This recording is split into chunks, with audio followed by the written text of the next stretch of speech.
Ever since I dropped my Amen Thompson build a few days ago, y'all have been asking pretty much non-stop for an updated best dribble moves for 6'5 to 6'9 players. And listen, I don't blame y'all, because Season 2 came out with some very good dribble moves that definitely shook up the meta a little bit. I don't think anything is absolutely game-breaking, but I myself ended up switching a few things over. So with that being said, it is about time that we get into those animations, but quick little disclaimer, everything will be an 85 ball handle at the most. I know you can get a 92 at like a 6'6 or something like that, but that's not most people between 6'5 to 6'9, and I personally don't have a build in 92, so I don't want to speak on any animations I don't know about, but if I miss anything that's really good for 6'6s, y'all can definitely leave it in the comments below. Without further ado though, let's just get straight into this thing. The very first thing everybody should be using at 6'5 to 6'9 is Zach LaVine dribble style. That did not change in Season 2, and I really don't think it's going to change all year because it has a very good ball hand launch and it has a very good cross launch. You can't really go wrong with it at all. And just to quickly show it off in game for anyone who maybe has not seen it, here's the cross launch with Zach LaVine, and then here's the ball hand launch. Both are very, very good, and as I said, you can't go wrong with it. The only thing you can do wrong is if you use a different dribble style. Moving on to signature size up though, here's an animation I changed with the release of Season 2. I love this Mike Conley size up, man. It is so goddamn good, and the fact that it's only a 79 ball handle is crazy, crazy value. Now, I get it, T-Mac, still really good. Cade Cunningham, still really good as well. But do not sleep on this Conley. I'm going to show you guys all of these in game real quick. Here's the Conley size up in game. It's genuinely really, really good, and it has a bit of a built-in walk back animation, if you will. So, in my opinion, for a 79 ball handle, it is insane value. And once again, just like in Season 1, here's Cade Cunningham. Obviously, Cade Cunningham is still a good size up, but it's more of like a standstill dribble type of move, if you guys know what I mean. And of course, here's T-Mac. I mean, T-Mac is still really good, but it is an 85 ball handle requirement. And honestly, I don't think it's better than Conley. I really don't. I think T-Mac is good. I think it's, easy to burst out of for sure. I don't think it's better. Maybe I'm smoking, but I really think Conley is just a better size up overall. Now, moving on to breakdown combos though. All I'm going to say is the meta here did not change at all. Devin Booker is still the best thing in the game, all right? It's a very easy move. It crabs people easily. It's insane, all right? But not everybody can get Devin Booker because it is an 85 requirement, so what should you use? Well, if you do happen to only have an 80 ball handle, Jordan Poole is probably my favorite option. It's just great for walking defenders down and then hitting them with either a step back or just, fully bursting to the basket for a 2. And then there's actually one other option I like a lot, and that is Buddy Hield. It looks like ass at first glance, but I'm going to quickly show you guys all these in game, and you'll see exactly why I'm recommending it. Obviously, here is Devin Booker in game. It's really good because you can just hit it and then, crab your defender, get a Jimmy escape. Yada, yada. We know it's the most boring ass move in the game. You're going to see it every single match. I promise you. As for Jordan Poole, definitely a bit of a more fun move. As I told you guys, you can definitely use it to walk down defenders and then use a snatch, or just, use the natural walk back at the end of it to shoots, or you can just fully ride it out and then just speed boost to the rim. Another really good breakdown combo. Isn't as good as Booker. I'm not going to lie and say it is because, bro, Booker is just, like I said, it's stupid. Being able to crab people at will and there's nothing they can do about it is always just going to be crazy valuable. Finally, though, here is Buddy Hield. You guys are going to notice it is a very simple breakdown combo. It just kind of gives you a backwards hezzy, which at first doesn't sound too crazy, right? But when you start chaining that with escape spams, which is the meta in this game, and then you just hit them with one of those out of nowhere, it's going to get you a lot of free shots. And if somebody does decide, hey, I'm going to come up, you can easily, just hit the escape and then just run straight out of it. The speed boost out of Buddy Hield is kind of crazy, and it's very consistent as well. The cross launch is a little bit worse, but yeah, I'm not going to lie. If you guys have a 75 ball handle, Buddy Hield is great. Or, if you just don't like Jordan Poole for whatever reason, I couldn't recommend it anymore, man. Moving on to everyone's favorite or least favorite move, though, we have the escapes. In my opinion, there are only 3 escapes that are actually good and worth using for 6'5 to 6'9, which are going to be Jimmy Butler, Paul George, and then SGA. And I'm actually not going to show you guys Jimmy escape in game because it is the one I was using literally 2 seconds ago. So here is Paul George. In my opinion, the most spammable escape in the game.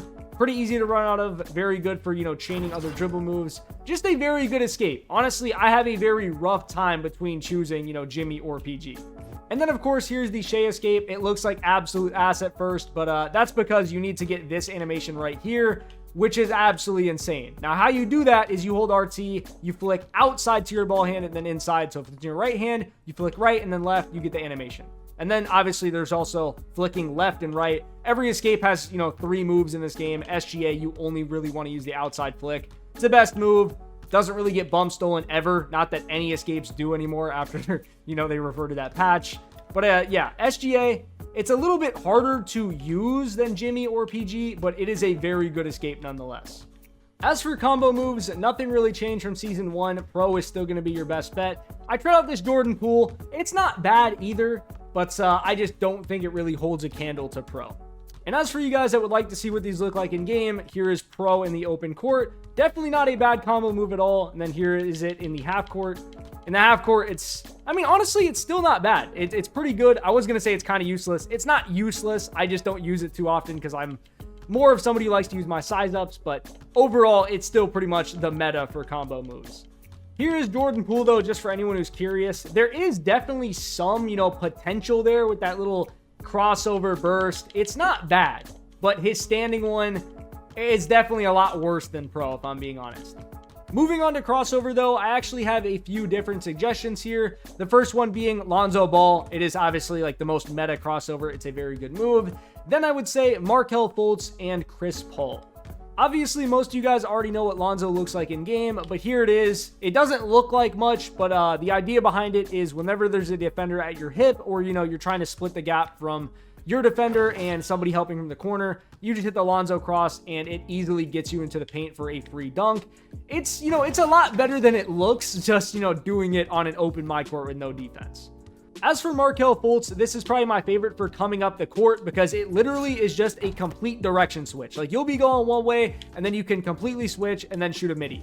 For you mid-range shooters, Markelle Fultz is great. You just do need to be careful because if you do it very recklessly, it will get bumped. It definitely gets bumped, whereas something like Lonzo will pretty much never get bump stolen, so just keep that in mind. And then finally, as promised, here's the Chris Paul cross. In my opinion, the best way to describe it is it's pretty much a perfect mix of Lonzo and Markelle Fultz. It helps you change directions, it helps you split the defense, and it helps you crab, but it's going to be worse than both of those crossovers at what they specifically do, if that makes sense. But if you like, crossovers that are like a jack of all trades type of thing, and you can use it in multiple different situations, I like Chris Paul a lot for that. For behind the back, once again, we are going to have a few different options here, those being DeMar DeRozan, Scottie Pippen, and then of course, the dreaded Kobe White, probably the one most of y'all have complained about online because it's really annoying at times when you don't know somebody has it equipped yet.